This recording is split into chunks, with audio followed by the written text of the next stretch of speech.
अस्सलामुअलैकुम नाज़रीन व सामईन, आपका हमारे ATR उर्दू चैनल में खैर मकदम और इस्तकबाल है।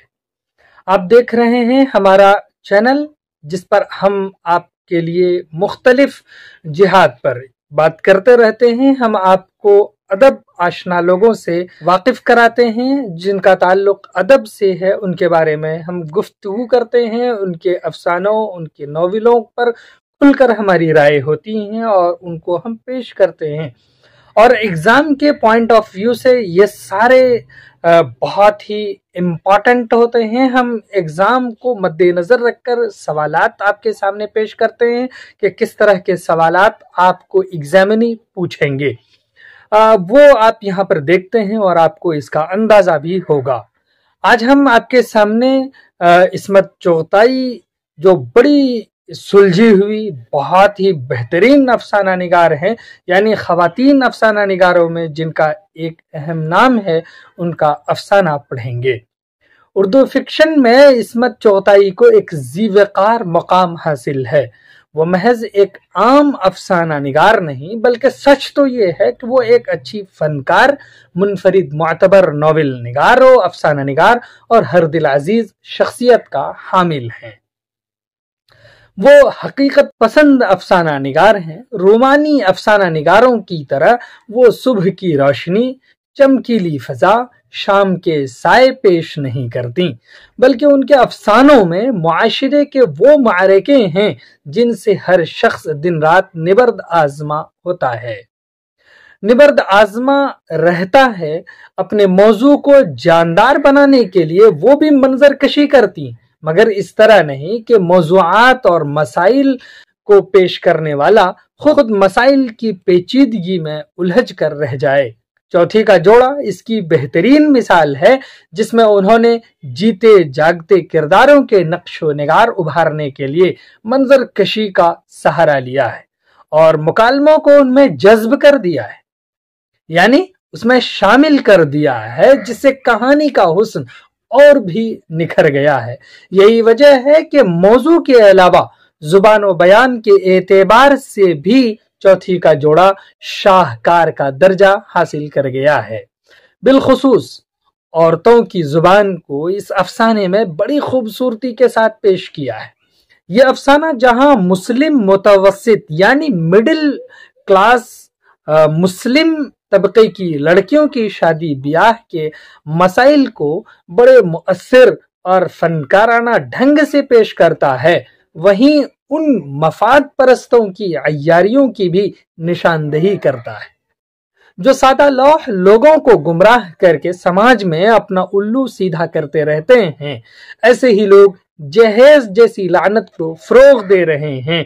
इन सारी बातों को समझने और जानने के लिए इस अफसाने की जो खुसूसियत जो चंद लफ्जों में हमने आपके सामने पेश की हैं, उसको जानने के लिए इसको पढ़ना जरूरी है, उसके सवालात को समझना जरूरी है। तो आइए हम उस अफसाने को पढ़ते हैं, उसके सवालात को समझते हैं और उसका जवाब जरूर आप कमेंट में दीजिए। और आपको अगर कुछ हमें बताना हो, रहनुमाई करनी हो, तो आपके लिए कमेंट बॉक्स खुला हुआ है, वहां पर जरूर लिखिए, खुलकर लिखिए, ताकि हम आपकी आरा से मुत्तफिक होते हुए कुछ तरमीम व इस्लाह कर सकें। चलिए तो अफसाना शुरू करते हैं। आपके सामने यहाँ पर है चौथी का जोड़ा। जैसा कि आप देख रहे हैं, ये चौथी का जोड़ा अफसाना आपसे पूछा जाएगा किनका है। चौथी का जोड़ा ये अफसाना इस्मत चुग़ताई का है, इन्होंने लिखा है और आपको इसके बारे में हम बता चुके हैं। या फिर ऐसे भी सवाल पूछा जा सकता है, इसमें इनमें से इस्मत चुग़ताई का कौन सा अफसाना है। यहाँ पर जो लफ्ज है चौथी, चौथी कहते हैं शादी के तीसरे दिन दुल्हन मैके आती थी और रोजे ससुराल लौटते वक्त अदा की जाने वाली रस्म को चौथी बोलते थे। तो अब यहाँ पर हो गया चौथी का जोड़ा, तो इसका मतलब हुआ चौथी के मौके पर दुल्हन को पहनाया जाने वाला कीमती लिबास, कीमती कपड़ा ही ये चौथी का जोड़ा है। इसी पर बात करेंगे। मतन का ये पहला हिस्सा है, क्योंकि मतन को 3-4 हिस्सों में डिवाइड करके हम इसको पढ़ेंगे ताकि समझना इजी हो जाए। यहाँ लिखा है, सहदरी के चौके पर आज फिर साफ सुथरी जाजिम बिछी थी। कई लफ्ज इसमें हैं, जैसे कि सहदरी है, सहदरी 3 दरों वाला बरामदा, اس کو کہتے ہیں سہدری۔ اب ہے یہاں چوکا، تو 4 پایوں والا چوکو یا مستطیل تخت کو کیا کہتے ہیں؟ چوکا۔ پھر صاف ستھری جازم بچھی تھی۔ جازم کس کو کہتے ہیں؟ جازم کہتے ہیں اسی دری کو۔ تو سہدری کے چوکے پر کیا بچھی ہوئی تھی؟ جازم بچھی تھی۔ ٹوٹی پھوٹی کھپڑیل کی جھریوں میں سے دھوپ کے آڑے ترچھے قتلے پورے دالان میں بکھرے ہوئے تھے۔ یہاں لفظ آیا ہے کھپڑیل۔ کھپڑیل کہتے ہیں کوئلوں سے بنی چھت، یہ ہے۔ اسی طرح سے دھوپ کے آڑے ترچھے قتلے، یعنی وہ کٹے پھٹے جو سوراخ ہو جاتی ہے اس سے جو دھوپ آتی ہے، تو اسی کے بارے میں پورے دالان میں بکھرے ہوئے تھے۔ محلے ٹولے کی عورتیں خاموش اور سہمی ہوئی سی بیٹھی تھیں۔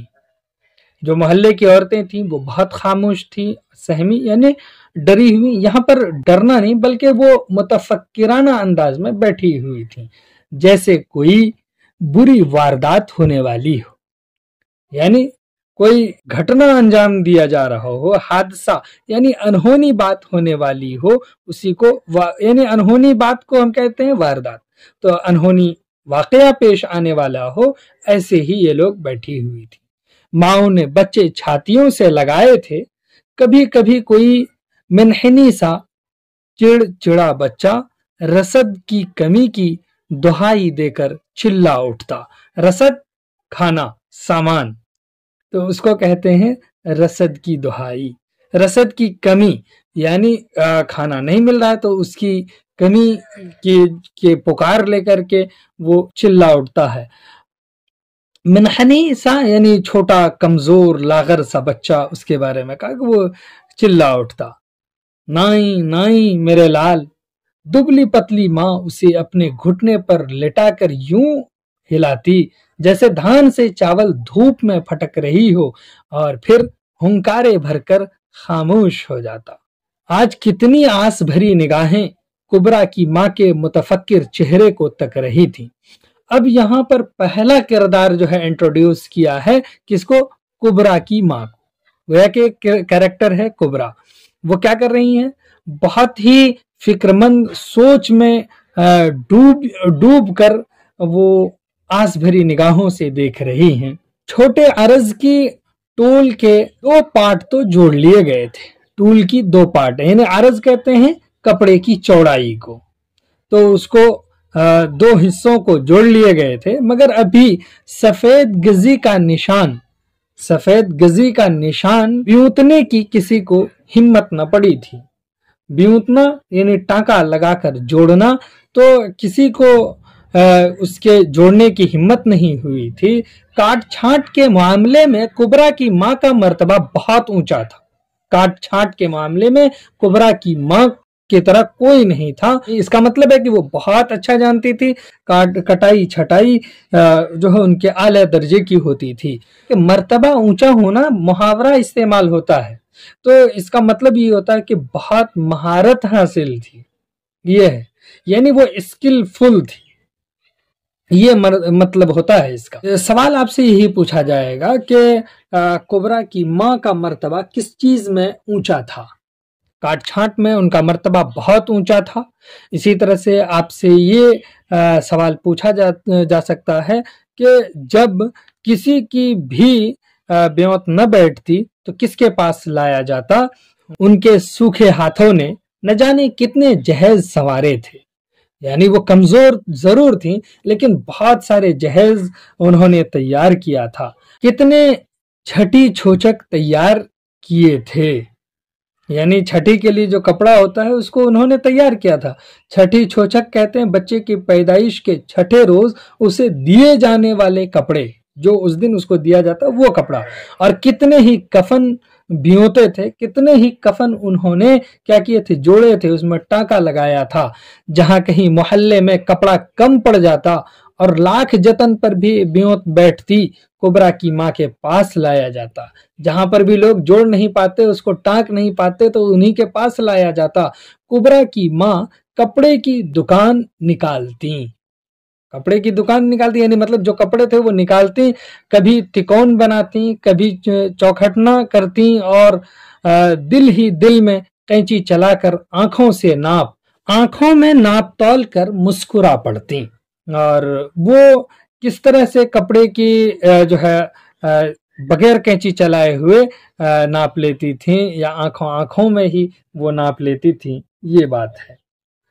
आस्तीन के लिए घेर तो निकल आएगा, गरेबा के लिए कतरन मेरी बुकची से ले लो। अब यहाँ पर जो लफ्ज है बुकची, तो बुकची कहते किसको है? यानी कपड़ों की गठरी, यानी हमसे ले लो, मेरे पास जो कपड़े हैं उनसे ले लो। कतरन गरेबा के लिए, यानी इस तरह के वो वर्ड के उसको नापने के बाद कहती, और मुश्किल आसान हो जाती, कपड़ा तराश कर यानी काट छांट कर वो कतरनों की पिंडी बनाकर पकड़ा देती, जो चाहिए वो बनाकर वो उसको थमा देती। पिंडी यानी गोल लिपटा हुआ कतरनों का गुच्छा, वो वापस भी कर देती। पर आज तो सफेद गजी का टुकड़ा बहुत ही छोटा था, और सबको यकीन था कि आज तो कुबरा की माँ की नापतोल हार जाएगी। सबको ये बात पता यानी थी, यकीन था हार जाएगी। जब ही तो सब दम साधे उनका मुंह तक रही थी, यानी दम साधना मतलब चुपचाप खामोश, मुंह तकना यानी उनको देख रही थी। कुबरा की माँ के पुरइस्तिकलाल चेहरे पर फिक्र की कोई शक्ल न थी। पुरइस्तिकलाल कहते हैं इरादे की मजबूत, पुर कहते हैं भरे हुए, यानी मजबूत इरादे वाला। तो इरादे की वो पक्की थी, पुख्ता इरादे वाली थी, मजबूत उनके इरादे होते थे, जिसमें ठहराव होता था, उस पर बिल्कुल भी कोई मुश्किल मालूम ही नहीं पड़ रहा था। फिक्र की कोई शक्ल न थी। 4 गिरह गजी के टुकड़े को वो निगाहों से ब्योंत रही थी। अभी हमने बताया कि ब्योंतना किसको कहते हैं? टाका लगा के जोड़ने को कहते हैं। ब्योंत रही थी। लालटेन का अक्स उनके नीलगू जर्द चेहरे पर शफक की तरह फूट रहा था। शफक की तरह उनके चेहरे पर ये फूट रहा था। शफक कहते हैं शाम के वक्त मगरिब में दिखाई देने वाली सुर्खी को। अब यहाँ जो लफ्ज है जर्द, जर्द कहते हैं पीला को, और नीलगू कहते हैं नीला को, और शिकन कहते हैं बल को, अक्स कहते हैं साए को, छाया को। वो उदास गहरी झुर्रियां अंधेरी गुफाओं की तरह एकदम उजागर हो गईं, जैसे घने जंगल में आग भड़क उठी हो और उन्होंने मुस्कुराकर कैंची उठा ली। मोहल्ला वालों के जमघटे से एक लंबी इत्मीनान की सांस उभरी। गोद के बच्चे भी ठसक दिए गए। ठसक मतलब रख दिए गए, जो बच्चे थे उनके नीचे दबा दिए गए। गुफा कहते हैं गार को, और वो यानी मतलब तैयार हो गई। कैसे? चील जैसी निगाहों वाली कंवारियों ने अंगुश्ताने पहन लिए। अंगुश्ताने कहते हैं कि सीते पिरोते वक्त उंगली में पहनी जाने वाली टोपी है, तो वो उन्होंने पहन लिए। कुबरा की माँ की कैंची चल पड़ी थी। कैंची उन्होंने उठा ली, वो चल पड़ी, मतलब कि वो काम करने लगी जो उनका काम था, जो उन्हें काम मिला था। इस सहदरी के आखिरी कोने में पंगड़ी पर हमीदा पैर लटकाए हथेली पर ठोड़ी रखे दूर कुछ सोच रही थी, यानी वो अपने मन ही मन में कुछ तस्वुरात उनके उभरे, उस पर वो गौर फिक्र कर रही थी। कौन? हमीदा। अब यहाँ पर दूसरा कैरेक्टर है, पहला कैरेक्टर है कुबरा की माँ और दूसरा कैरेक्टर है हमीदा। कहाँ पर कह रहे हैं? वही सहदरी के आखिरी कोने में। याद नहीं कब उस शबनमी दुपट्टे से पहले कितने दुपट्टे बुने टिके तैयार हुए और लकड़ी के भारी कब्र जैसे संदूक की तह में डूब गए। कटोरियों के जाल धुंधला गए, गंगा जमनी किरणें माद पड़ गईं, तुला के लच्छे उदास हो गए, मगर कुबरा की बारात न आई। अब उसके बाद यहाँ पर भी एक कैरेक्टर है, किसके? तुला, और यहाँ पर है दूसरा कुबरा। कुबरा का भी नाम आ गया, कुबरा की माँ इसमें माहिर थी, तो वो है, यानी कुबरा की बारात ना आई। आपसे ये पूछा जाएगा किन की बारात नहीं आई, तो कुबरा की बारात ना आई। जब एक जोड़ा पुराना हो जाता तो अचाले का जोड़ा कहकर सेंध दिया जाता, समेट दिया जाता, और फिर नए जोड़े के साथ नई उम्मीदों का इफ्तिताह हो जाता। नई छानबीन के साथ नई अतलस छांटी जाती। दरी के चौके पर साफ सुथरी जाजिम बिछती, मोहल्ले की औरतें मुंह में पान और बगलों में बच्चे दबाए झांझें बजाती आन पहुंचती। जैसे कि सेंध देना, संभाल के रख देना, उसको समेट देना। चाले का जोड़ा, जैसे यहाँ पर कहा, चाला कहते हैं दुल्हन का 7वें या 10वें दिन मैके आना। तो चाले का जोड़ा यानी चौथी के बाद अगली मर्तबा दुल्हन मैके आती थी तो उसे फिर से जोड़ा पहनाया जाता था। मैके आती उसी को कहते थे चाले का जोड़ा। इफ्तिताह कहते हैं शुरुआत को, उद्घाटन को। जाजिम यहाँ पर समझ लीजिए चटाई, दरी बिछती। अतलस कहते हैं साटन के कपड़े पर सुनहरी तारों से किया हुआ काम, उसी को अतलस कहते हैं। झाझन कहते हैं पैर का जेवर। छोटे कपड़े की गोट तो उतर आएगी पर बच्चियों का कपड़ा न निकलेगा। बोलो, लो और सुनो, तो क्या नगोड़ी मारी तोल की बच्चियां पड़ेंगी। और फिर सबके चेहरे फिक्रमंद हो जाते। कुबरा की मां खामोश कीमियागर की तरह आंखों के फीते से तूलो अरज नापती और बीवियां आपस में छोटे कपड़े के मुतालिक खुसर फुसर करके कहकहा लगाती। यहाँ पर है कीमियागर। कीमियागर कहते हैं सोना ढालने वाला, साइंसदां, उसी को कीमियागर कहते हैं। उसके बाद है खुसर पुसर करना। खुसर पुसर करना यानी कान में बोलना, आहिस्ते से बात करना। कहकहा लगाना, जोर से हंसना। यानी ये फीता एक नापने का आला है जो दर्जी इस्तेमाल करते हैं। वो आंखों में ये काम करती हैं। तुलो अरज लंबाई चौड़ाई को नापती इस दौरान। ऐसे में कोई मंचली, कोई सुहाग याबना छेड़ देती। सुहाग याबना कहते हैं वो गीत जिसमें दुल्हन या दुल्हा का जिक्र हो। कोई और 4 हाथ आगे वाली समधनों को गालियां सुनाने लगती। बेहुदा गंदे मजाक। यहाँ पर है कि समधनों को गालियां सुनाना, वो गीत गाना जिसमें समधनों को बुरा भला कहा गया हो, ये मुराद है। दुल्हा के बारात आने पर दुल्हन वाले ऐसे गीत गाया करते हैं, उसी का जिक्र है।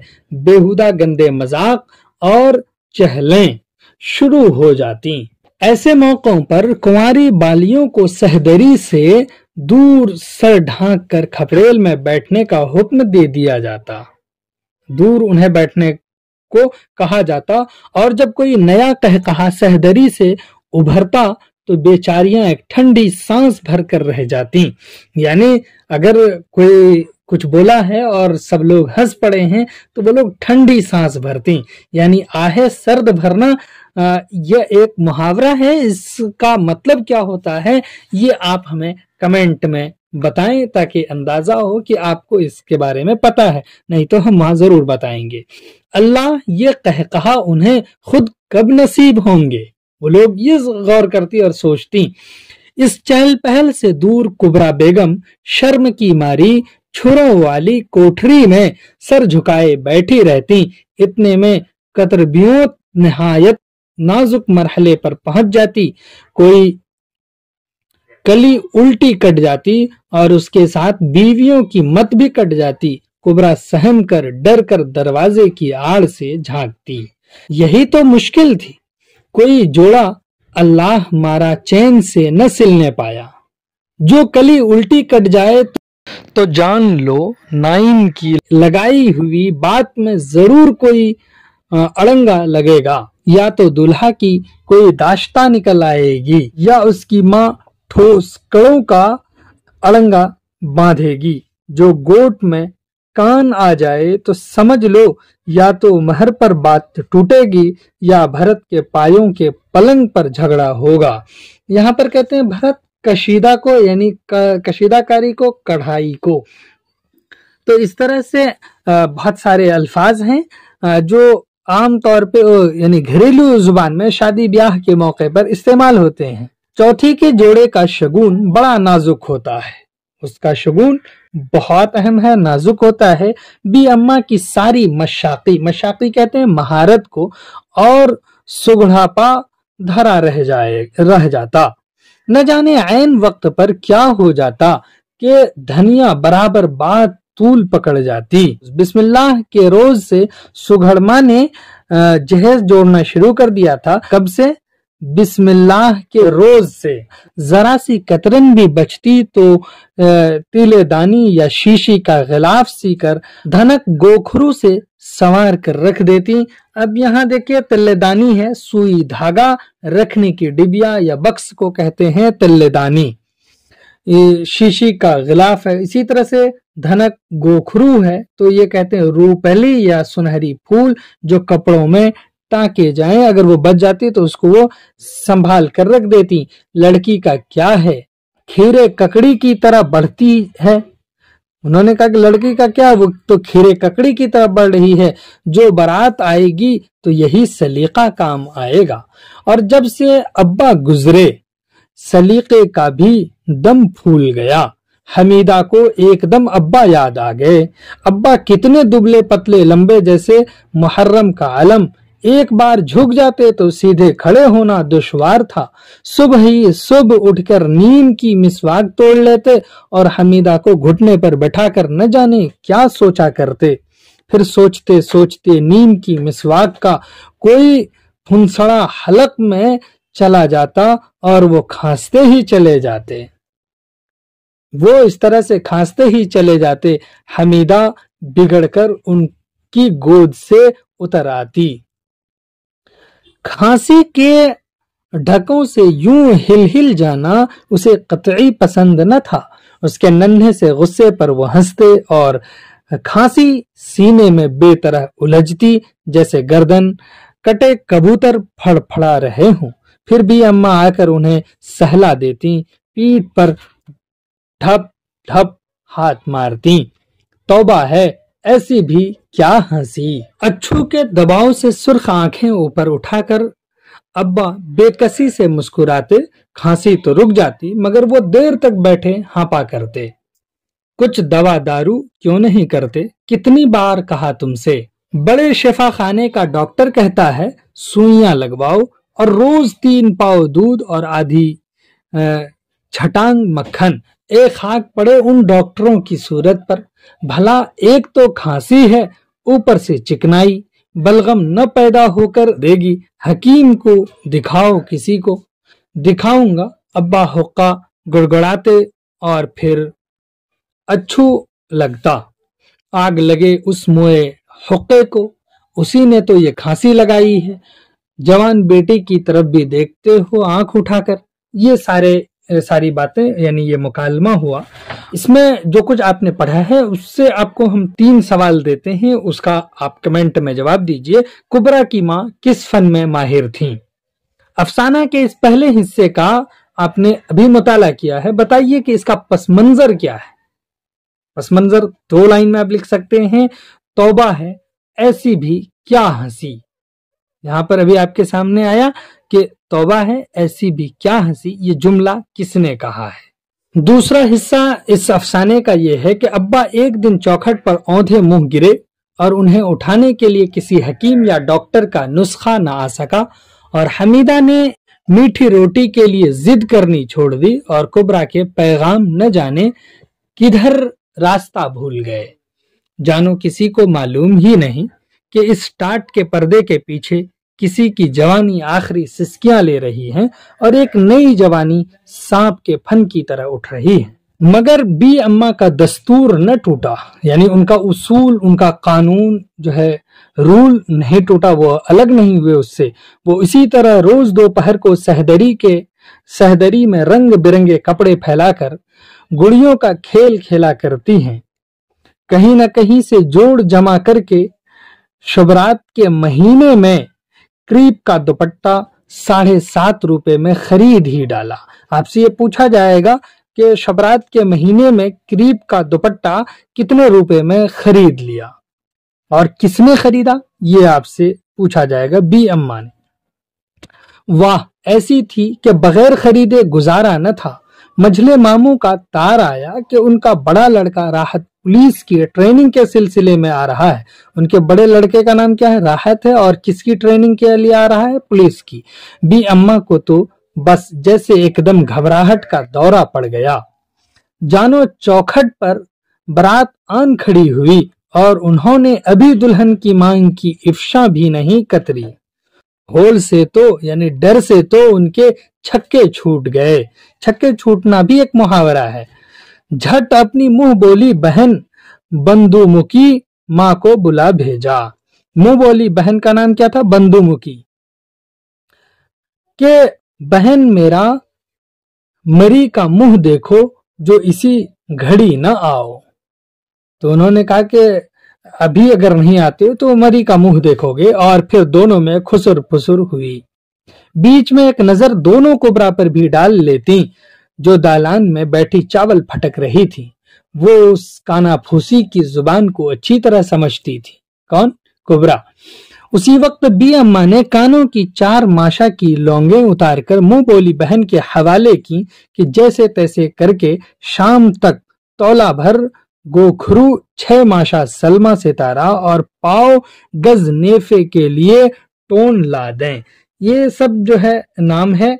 बाहर की तरफ वाला कमरा झाड़ पोंछ कर तैयार किया।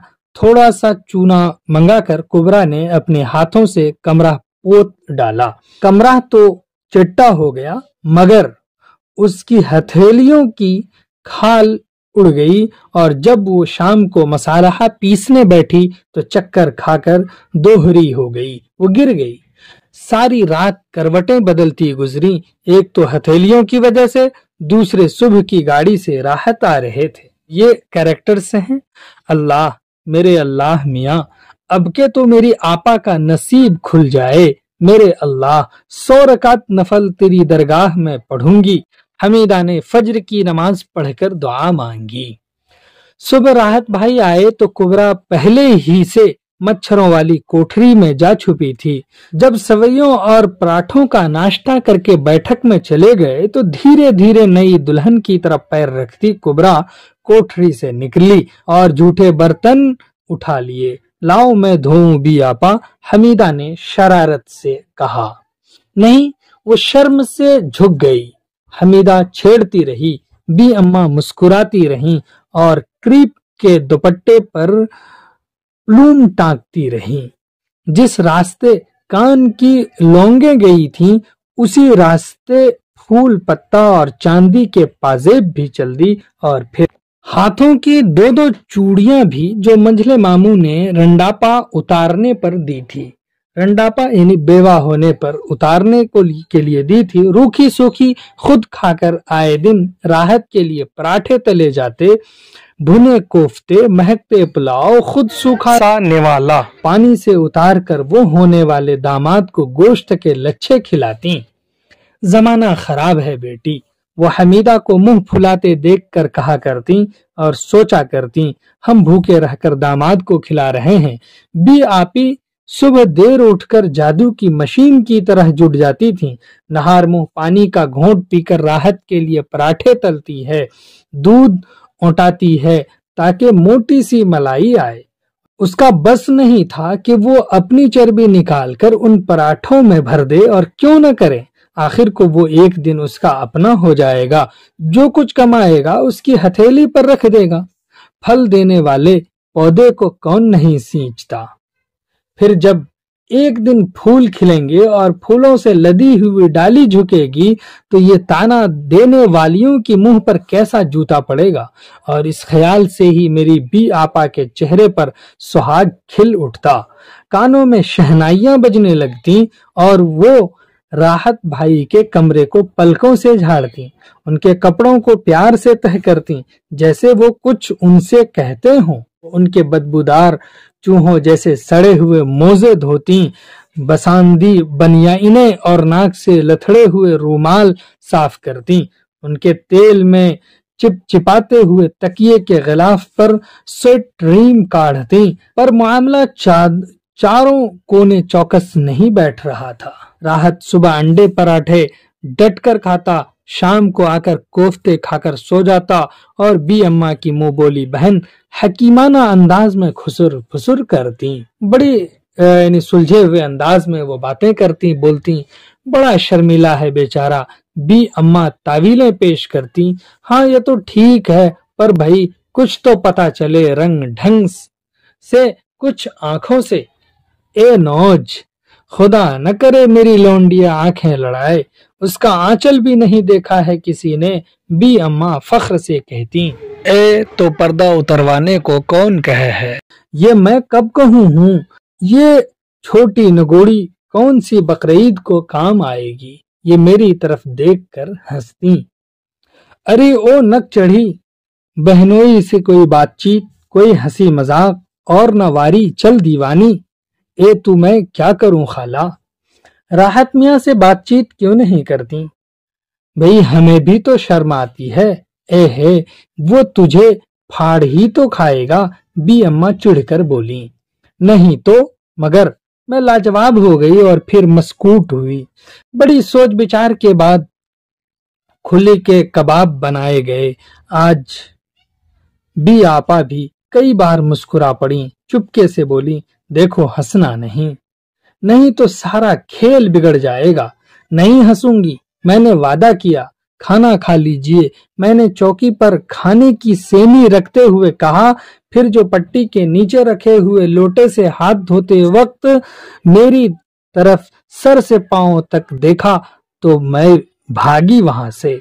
मेरा दिल धक धक करने लगा। अलल तौबा, क्या खन्नास आंखें हैं, जानगोड़ी मारी। अरे देख तो सही, वो कैसा मुंह बनाता है। ए है सारा मजा किरकिरा हो जाएगा। आपा बी ने एक बार फिर मेरी तरफ देखा। उनकी आंखों में इल्तिजा थी। लौटी हुई बारातों का गुबार था और चौथी के पुराने जोड़ों की मानिंद उदासी। दूल्हा भाई यानी खली के कबाब खा रहे हो, मगर जानो किसी ने मेरा नरखरा दबोच लिया हो। बी अम्मा ने जलकर मुझे वापस बुलाया और मुंह ही मुंह में मुझे कोसने लगी। अब मैं उनसे क्या कहती कि वो मजे से खा रहा है कमबख्त।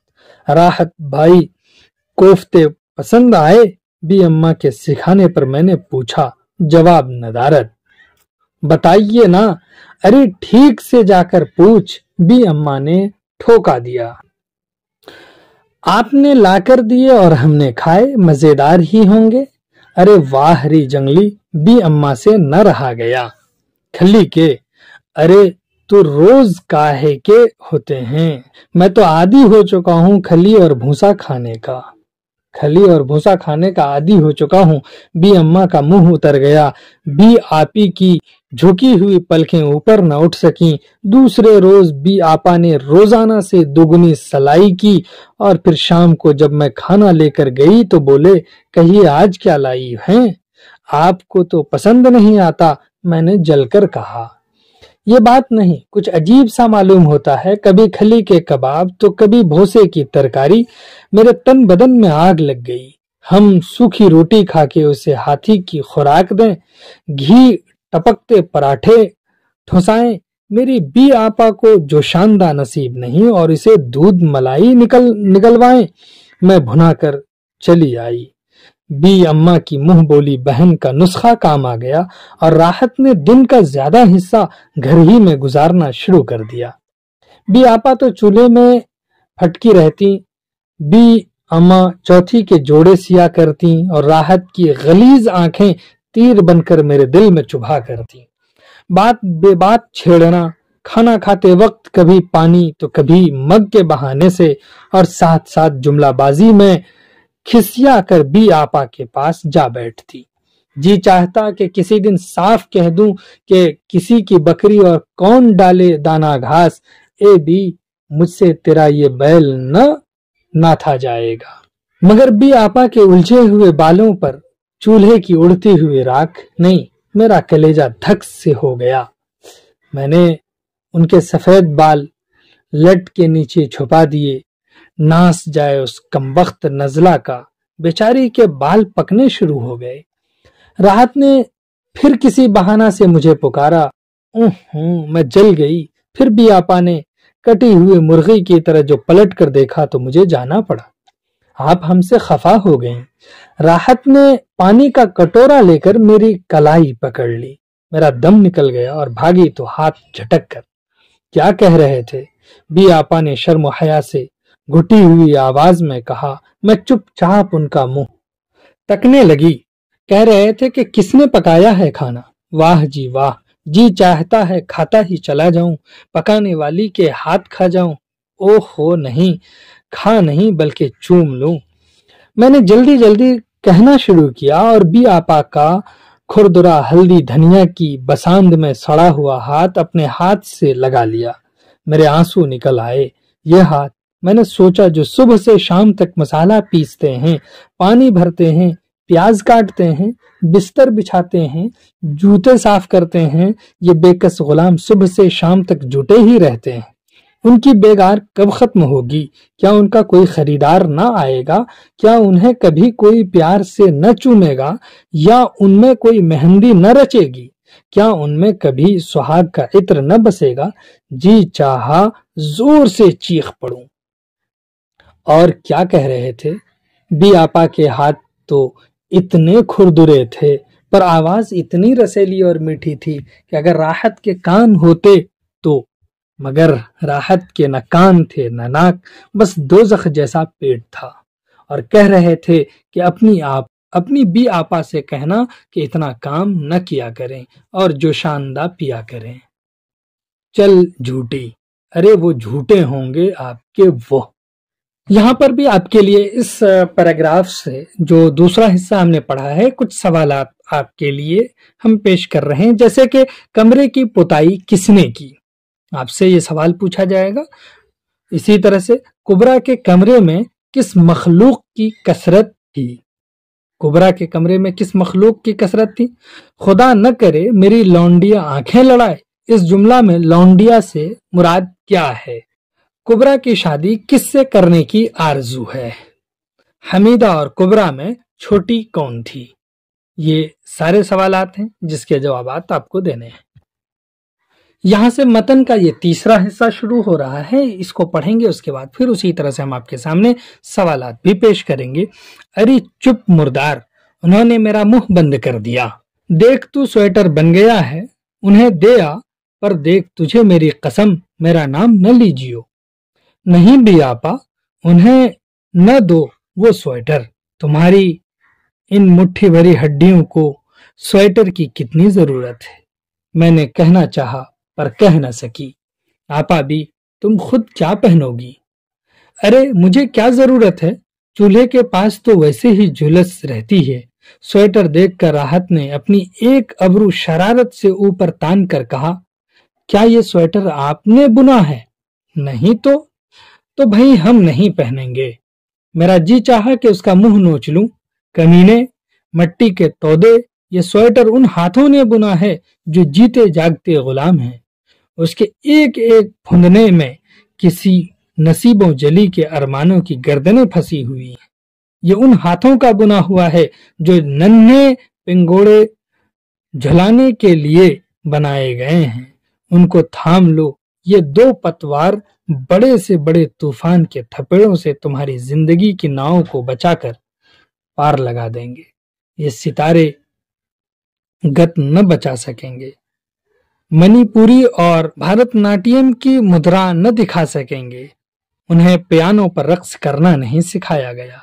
उन्हें फूलों से खेलना नहीं नसीब हुआ। मगर ये हाथ तुम्हारे जिस्म पर चर्बी चढ़ाने के लिए सुबह से शाम तक सिलाई करते हैं, साबुन और सोडे में डुबकियां लगाते हैं, चूल्हे की आंच सहते हैं, तुम्हारी गलाजतें सहते हैं, तुम्हारी गलाजतें धोते हैं ताकि तुम उजले चिट्टे बुगला भक्ति का ढोंग रचाए रहो। मेहनत ने उनमें जख्म डाल दिए हैं। उनमें कभी चूड़ियां नहीं खनकती हैं। उन्हें कभी किसी ने प्यार से नहीं थामा। मगर मैं चुप रही। बी अम्मा कहती हैं कि मेरा दिमाग तो मेरी नई नई सहेलियों ने खराब कर दिया है।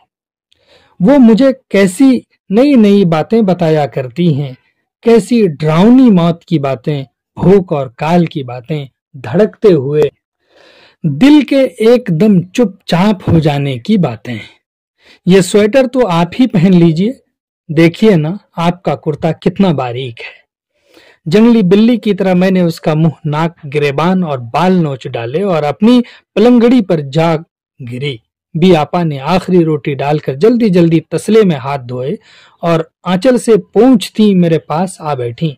कुछ बोले, उनसे न रहा गया तो धड़कते हुए दिल से पूछा, बी आपा, ये राहत भाई बड़े खराब आदमी है। मैंने सोचा कि मैं आज सब कुछ बता दूं। क्यों? वो मुस्कुराई। मुझे अच्छे नहीं लगते। देखिए, मेरी सारी चूड़ियां चूर हो गईं। मैंने कांपते हुए कहा, बड़े शरीर हैं। उन्होंने रोमांटिक आवाज में शर्मा के कहा, बी आपा सुनो बी आपा, ये राहत अच्छे आदमी नहीं है। मैंने सुलग कर कहा, आज मैं अम्मा से कह दूंगी। क्या हुआ? बी अम्मा ने जानमाज बिछाते हुए कहा, देखो मेरी चूड़ियां। बी अम्मा। राहत ने तोड़ डाली। बी अम्मा मसरत से बोली, हाँ खूब किया, तू उसे सताती भी तो बहुत है। हे तो दम काहे को निकल गया? बड़ी मोम की बनी हुई हो कि हाथ लगाया और पिघल गई। फिर चमकार कर बोली, खैर तू भी चौथी में बदला ले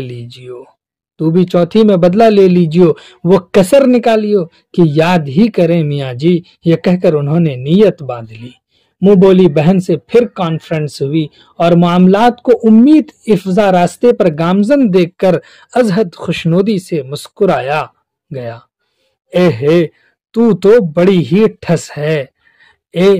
हम तो अपने बहनोइयों का खुदा की कसम नाक में दम कर दिया करते, और वो मुझे बहनोइयों से छेड़छाड़ के हथकंडे बताने लगी कि किस तरह उन्होंने सिर्फ छेड़छाड़ के तीर बहदफ नुस्खे से इन 2 नंबरी बहनों की शादी कराई, जिनकी नाव पार लगने के सारे मौके हाथ से निकल जा चुके थे। एक तो उनमें से हकीम जी थे, जहां बेचारे को लड़कियां बालियां छेड़ती शर्माने लगते और शर्माते शर्माते इख्तिलाज के दौरे पड़ने लगते, और एक दिन मामू साहब से कह देती थीं, कभी ग्लोरियों में मिर्चें भर के भेज दें, कभी सवैयों में नमक डालकर खिला दिया। यानी ये उन्होंने वाकयात बताए कि किस तरह से वो लोग छेड़ते थे। एक हकीम जी का भी वाकया सुनाया। लो वो तो रोज आने लगे, आंधी आए पानी आए, क्या मजाल जो वो ना आए।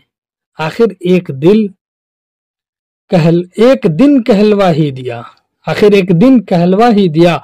अपने एक जान पहचान वाले से कहा कि शादी करा दो। पूछा कि भाई किससे? तो कहा किसी से भी करा दो, और खुदा झूठ न बुलाए तो बड़ी बहन की सूरत थी कि देखो तो जैसे बचिया चला आता है, छोटी तो बस सुभान अल्लाह। एक आंख पूरब तो दूसरी पश्चिम। 15 तोले सोना दिया है बाप ने, और बड़े साहब के दफ्तर में नौकरी अलग दिलवाई। हाँ भाई, जिसके पास 15 तोले सोना हो और बड़े साहब के दफ्तर की नौकरी, उसे लड़का मिलते क्या देर लगती है। बी अम्मा ने ठंडी सांस भरकर कहा, ये बात नहीं है बहन, आजकल के लड़कों का दिल बस थाली का बैगन होता है, जिधर झुका दो उधर लुढ़क जाएगा। मगर राहत तो बैगन नहीं, अच्छा खासा पहाड़ है, झुकाव देने पर कहीं मैं ही नहीं पिस जाऊं। मैंने सोचा। फिर मैंने आपा की तरफ देखा। वो खामोश दहलीज पर बैठी आटा गूंद रही थीं और सब कुछ सुनती जा रही थीं। उनका बस चलता तो जमीन की छाती फाड़कर अपने गंवार पने की लानत समेत उसमें समा जाती। क्या मेरी आपा मर्द की भूखी है? नहीं, वो भूख के एहसास से पहले ही सहम चुकी है। मर्द का तसव्वुर उसके जहन में एक उमंग बनकर नहीं उभरा, बल्कि रोटी कपड़े का सवाल बनकर उभरा है। वो एक बेवा की छाती का बोझ है, उस बोझ को ढकेलना ही होगा। मगर इशारों किनायों के बावजूद राहत मियाँ न तो खुद मुंह से फूटे और न ही उनके घर से ही पैगाम आया। थक हार कर भी अम्मा ने पैरों के तोड़े गिरवी रखकर पैर मुश्किल कुशाई की नियाज दिला डाली। दोपहर भरे मोहल्ले टोले की लड़कियां सहन में उधम मचाती रहीं। बी आपा शर्माई लजाई मच्छरों वाली कोठरी में अपने खून की आखिरी बूंदें चुसाने को जा बैठी। बी अम्मा कमजोरी में अपनी चौक पर बैठी चौथी के जोड़े में आखिरी टांके लगाती रहीं। आज उनके चेहरे पर मंजिलों के निशान थे। آج مشکل کشائی ہوگی، بس آنکھوں کی سوئیاں رہ گئی ہیں، وہ بھی نکل جائیں گی۔ آج ان کی جھریوں میں پھر مشعلیں تھر تھرا رہی تھیں، بی آپا کی سہیلیاں ان کو چھیڑ رہی تھیں اور وہ خون کی بچی کھچی بدندوں کو تاؤ میں لا رہی تھیں۔ آج کئی روز سے ان کا بخار نہیں اترا تھا، تھکے ہارے دیے کی طرح ان کا چہرہ ایک بار ٹمٹماتا اور پھر بجھ جاتا۔ اشارے سے انہوں نے مجھے اپنے پاس بلایا، اپنا آنچل اٹھا کر نیاز کے ملیدے کی تشتری مجھے تھما دی۔ اس پر مولوی صاحب نے دم کیا ہے۔ ان کی بخار سے دہکتی ہوئی گرم گرم سانس میرے کان میں لگی۔ تشتری لے کر میں سوچنے لگی، مولوی صاحب نے کیا دم کیا ہے؟ مولوی صاحب نے دم کیا ہے، یہ مقدس ملیدہ اب راحت کے تنور میں جھونکا جائے گا، وہ تنور جو 6 مہینے سے ہمارے خون کے چھینٹوں سے گرم رکھا گیا۔ یہ دم کیا ہوا ملیدہ مراد بر لائے گا۔ میرے کانوں میں شادیانے بجنے لگے۔ میں بھاگی کوٹھے سے بارات دیکھنے جا رہی ہوں۔ دولہا کے منہ پر لمبا سا صحرا پڑا ہے جو گھوڑے کی عیالوں کو چوم رہا ہے، یعنی عیال کہتے ہیں لمبے لمبے بال کو جو گھوڑے کے پاس ہوتے ہیں، یعنی گھوڑے کے گردن کے بال کو ہی عیال کہتے ہیں، عیالوں میں چھپا ہے۔ چوتھی کا شہابی جوڑا پہنے پھولوں سے لدی شام سرے نڈھال آہستہ آہستہ قدم تولتی بی آپا چلی آ رہی ہیں۔ چوتھی کا زرتار جوڑا جھلمل کر رہا ہے۔ بی اماں کا چہرہ پھول کی طرح کھلا ہوا ہے۔ بی آپا کی حیا سے بوجھل آنکھیں ایک بار اوپر اٹھتی ہیں۔ شکریہ کا ایک آنسو ڈھلک کر افشاں کے ذروں میں قمقمے کی طرح الجھ جاتا ہے۔ یہ سب تیری ہی محنت کا پھل ہے، بی آپی کی خاموشی کہہ رہی ہے۔ حمیدہ کا گلا بھر آیا۔ جاؤ نہ میری بنو۔ بی آپا نے اسے جھکا دیا اور وہ چونک کر اوڑھنی کی آنچل سے آنسو پوچھتی ڈیوڑی کی طرف بڑھی۔ ڈیوڑی کی طرف وہ آنسو پوچھتے ہوئے بڑھتی ہے۔ یہ ملیدہ اس نے اچھلتے ہوئے دل کو قابو میں رکھتے ہوئے کہا کہ اس کے پیر لرز رہے تھے، جیسے وہ سانپ کی بامبی میں گھس آئی اور پھر پہاڑ کھسکا اور منہ کھول دیا۔ وہ ایک دم پیچھے ہٹ گئی، مگر دور کہیں بارات کی شہنائیوں نے چیخ لگائی، جیسے کوئی ان کا گلا گھونٹ رہا ہو۔ کانپتے ہاتھوں سے مقدس ملیدہ کا نیوالا بنا کر اس نے راحت کے منہ کی طرف بڑھا دیا۔ ایک جھٹکے سے اس کا ہاتھ پہاڑ کی کھوہ میں ڈوبتا چلا گیا۔ تعفن اور تاریکی کے اتھاہ غار کی گہرائیوں میں ایک اور بڑی سی چٹان نے اس کی چیخ کو گھونٹ دیا۔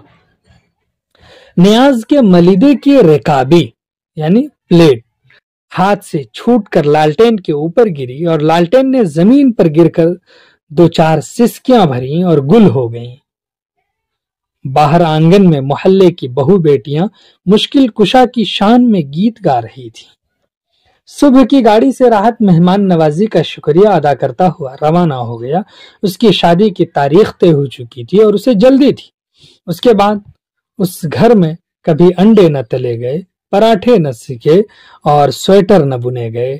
دق نے یعنی بخار نے جو ایک عرصے سے بی آپا کی تاک میں بھاگی پیچھے آ رہی تھی، ایک ہی جست میں انہیں دبوچ لیا اور انہوں نے چپ چاپ اپنا نامراد وجود اس کی آغوش میں سونپ دیا۔ اور پھر اسی سہدری میں چوکی پر صاف ستھری جازم بچھائی گئی۔ محلے کی بہو بیٹیاں جڑی، کفن کا سفید لٹھا موت کی آنچل کی طرح بی اماں کے سامنے پھیل گیا۔ تحمل یعنی برداشت کے بوجھ سے ان کا چہرہ لرز رہا تھا، بائیں ابرو پھڑک رہی تھی، گالوں کی سنسان جھریاں بھائیں بھائیں کر رہی تھیں، یعنی خالی پن یا سناٹے کا احساس دلانے کو بھائیں بھائیں سے تعبیر کرتے ہیں، جیسے ان میں لاکھوں اژدہے پھنکار رہے ہوں۔ لٹھے کی کان نکال کر انہوں نے اور ان کے دل میں انگنت قیچیاں چل گئیں۔ آج ان کے چہرے پر بھیانک سکون اور ہرا بھرا اطمینان تھا، جیسے انہیں پکا یقین ہو کہ دوسرے جوڑے کی طرح چوتھی کا جوڑا سینتا نہ جائے۔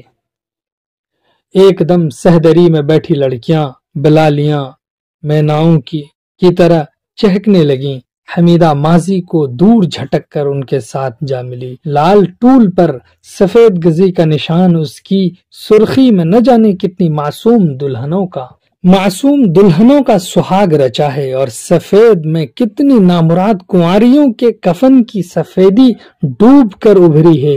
اور پھر سب ایک دم خاموش ہو گئے۔ بی اماں نے آخری ٹانکا بھر کے ڈورا توڑ لیا۔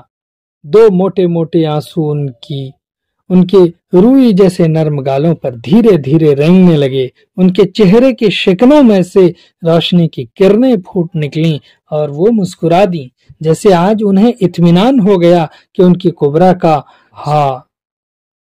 جوڑا بن کر تیار ہو گیا ہو اور کوئی دم میں شہنائیاں بج اٹھیں گی۔ تو یہاں پر جو آپ نے پڑھا ہے، اس سے کچھ سوالات کہ کبرا نے سویٹر کی بنائی کس کے لیے کی تھی؟